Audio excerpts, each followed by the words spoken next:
Hi everyone! If you are needing to watch this video, it is because our Zoom may not be working that well today. So thank you for taking a look at it and keeping us all on track because we are starting a new topic this week. So our learning target for today, I will identify how an inclined plane affects the amount of force needed to move an object. So that's our learning target. Our agenda, we will do a brief warm-up on variables from last week. They are from your new digital interactive notebook.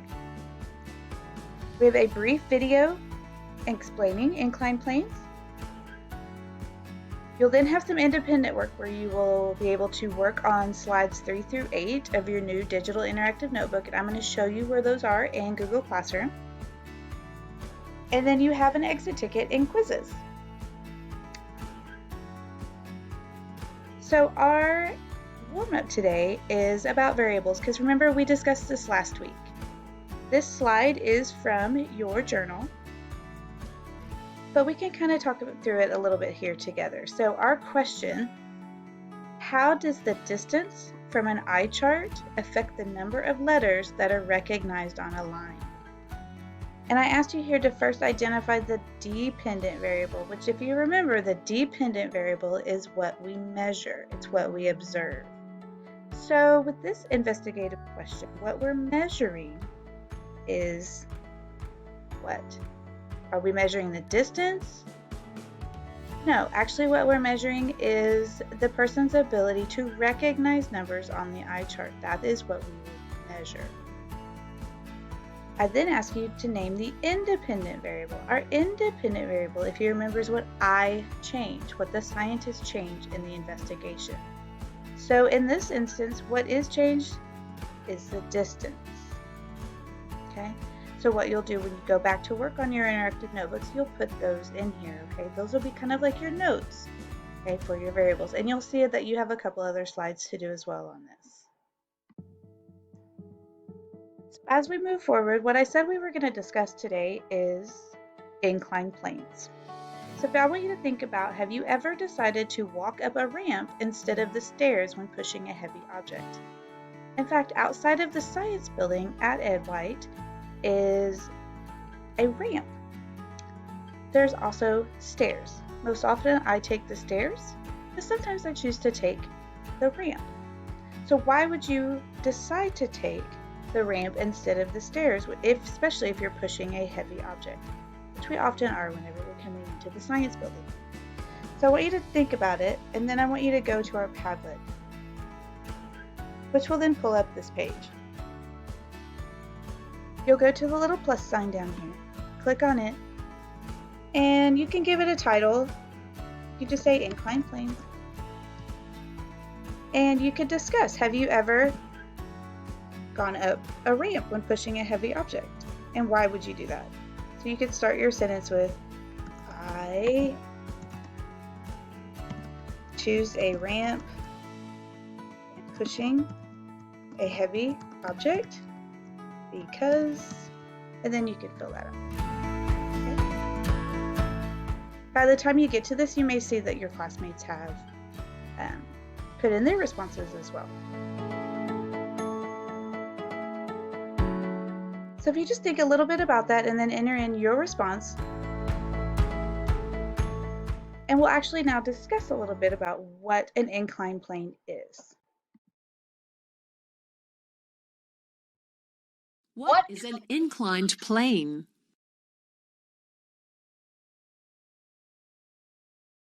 A simple machine is something that helps you do work. It makes our work easier and quicker. There are 6 simple machines: inclined planes, screws, wedges, wheels with axles, pulleys, and levers. Let us study today an example of a simple machine, inclined plane. How did the ancient Egyptians build those amazing pyramids? The Great Pyramid is 481 feet high. The men who built it had to move huge blocks weighing thousands of pounds up to the top. The Egyptians used a simple machine called an inclined plane. A plane is a flat surface. An incline is a slope. So, an inclined plane is a flat surface where one end is higher than the other. An inclined plane helps people move loads. A load is whatever needs to be lifted. It doesn't actually reduce the amount of work needed. It takes as much work to lift a load up as it does to push it up the plane. But because the work is spread out over a longer distance and a longer time, it's easier. The Egyptians could use force, a push or a pull, to move the blocks up ramps going all around the pyramid. How do we use inclined planes today? In many ways. We use them in dump trucks to lower loads. We use them in homes and buildings to help people go up, instead of using stairs. We use them in moving vans to load or unload boxes. Here is the summary of the lesson.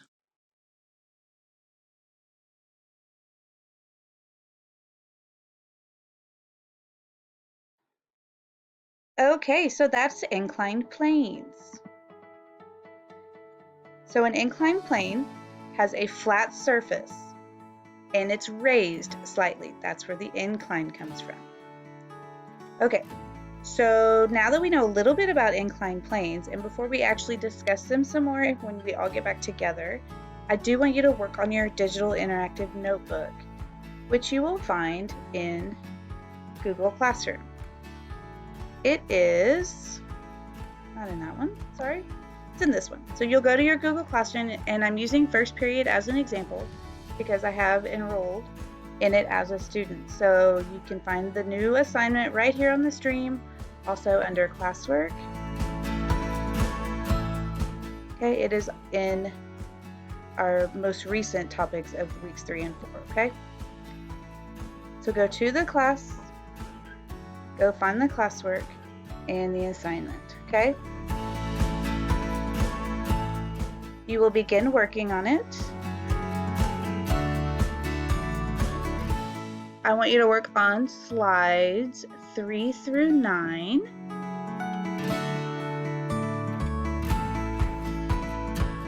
So it looks like this.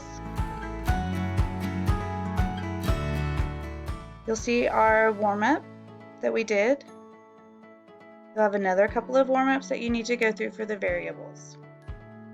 Okay? This is our Think About It from class with our Padlet. You will not find the Padlet link here, but you can put your response that you put in Padlet there. You have another video on inclined planes with some activities here. And then your last slide that I'd like for you to work on is here, where you will go to a Google Doc to check for understanding, okay, of inclined planes. Once you've completed that, I'd like for you to come back to a link here. Okay, I will put this in Google Classroom as well, but you just need to copy and paste this link. Okay, copy and paste it into a new browser tab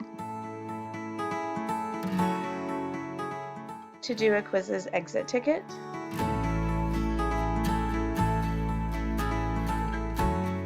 Okay, make sure that your first and last name are there, and you'll start the game. This does have a deadline of September 9th at midnight, so please make sure that you take the time to do this. You can also turn off the music or turn it back on, okay? So for example, is a skateboard ramp a ramp? True or false? I'm gonna go with true. I was right, yay! And that's it, okay? Hopefully you won't have to be doing this. However, if you are, that just means that our Zoom isn't quite working, but you can still get everything done that you need to get done for today. So remember, you need to go work on the Digital Interactive Notebook Unit 1C, slides 3 through 8, and then the exit ticket for quizzes, which that link will be in Google Classroom.